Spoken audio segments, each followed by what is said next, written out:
Tadi Tabahuro kan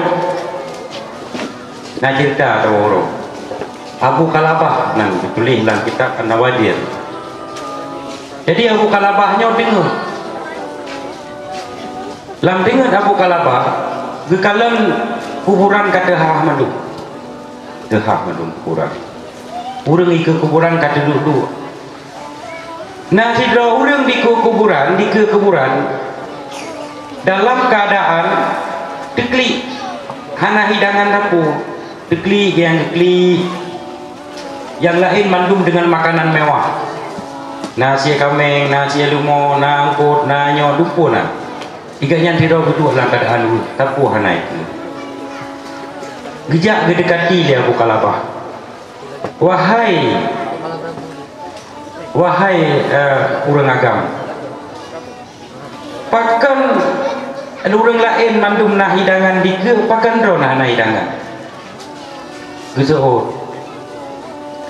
ilun urang jih mandum pahala sedekah nyan yang dinikmati nyan pahala sedekah yang tukang sedekah anu gaknya sementara lon na anu tapi cukup balik anu lon preman lontong dari baju cukup pala lo hana tinggal di kelong baju berai harta le talung ubah hidupnya tapi harta yang aku tinggalkan hanya untuk berpoya-poya dengan istrinya. Maka ini yang aku rasakan hari ini, aku merasa sedih padahal aku dulu orang kaya lah kampung lo orang kaya. Selamat datang Pak Ramil, silakan. Padahal lo yang orang kaya, aku orang terkenal, hartawan. Mandung tanah belang atalung, gedung atalung, semua atalung. Sementara tetangga-tetangga lo nyo adalah pendayung beca. Urangnya at gewing beca. Buruk baca-baca lagi ikut yang beca aja men. Hai makanya kau beca aja men, mana beca jino teman. Tapi yang dirasakan oleh mereka makanan mewah. Saya tidak ada makanan apa-apa. Mungkin nyonya kena sehat bagi kita yang nak harta. Pak tinggal yang drone yang sudah yang lalu Kalabah. Anak don tinggal di Luk Bali.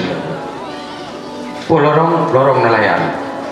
Daerah termok nyang anak berani ke gedung kita. Tinggal gejala katanya. Drone anak ayah yang kagua Allah. Nah, tapi alhamdulillah drone jak kena lung kalung tobat. Lun dupur yang pun sampaikan drone di drone.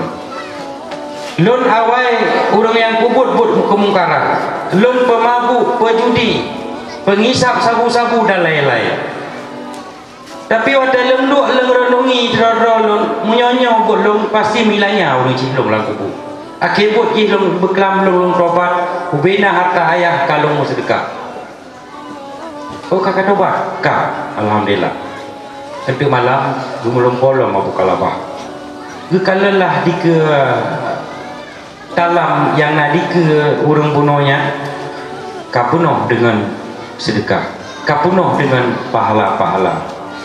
Nyan apalagi ke sedekah bak tempat pendidikan agama.